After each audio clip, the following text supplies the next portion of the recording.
I met Norman when I was the director of planning for Manhattan under Mayor Bloomberg. I think it was 2002. So these are the years right after 9/11. And Norman was working on a project in Lower Manhattan.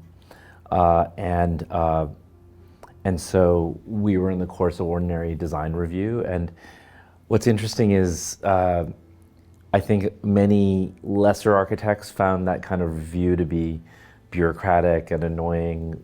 Norman never seemed that way. He seemed really comfortable with the idea that, he's building in a big city. It's a democratic process. And so he was always very, very cordial and engaged, and we just got to know each other better then.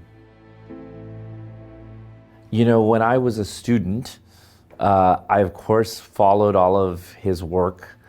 And what I always thought was so impactful about what Norman does is he never separated architecture and urbanism. My practice is called POW, Practice for Architecture and Urbanism, because I'm so interested in the relationship between architecture and the city. And clearly that is flowing from the tradition of people like Norman, people like Richard Rogers, who really saw the two as inextricable. I mean, if you think about the condition today, where so many famous architects are building out in the desert, and what they're interested in getting away from context, right?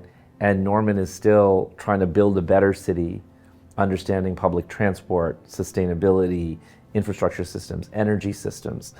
And for me, that's an enormous inspiration. I think for many people around the world, it's an enormous inspiration.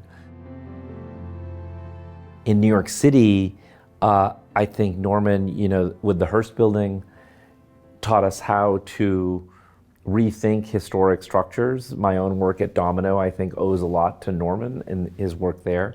Obviously, he's redefining Park Avenue right now with 425 Park, 270 Park, and so forth. So I think he's had an enormous impact on this city.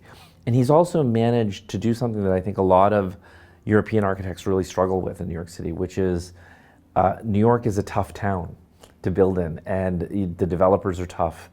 But he's managed to maintain the core vision and ideas that he wants in the buildings, regardless of that, which not every architect has been capable of. And then finally, I would say his impact globally. I mean, the work that Norman is now doing with the United Nations is, to me, enormously important, not just in terms of sustainability for the world and the fact that political leaders listen to Norman, but also for students to see that an architect can be a great architect, but also impact the political and the social and the economic landscape in very, very important ways, the highest levels of our governments. And I think that's a very important message for students right now.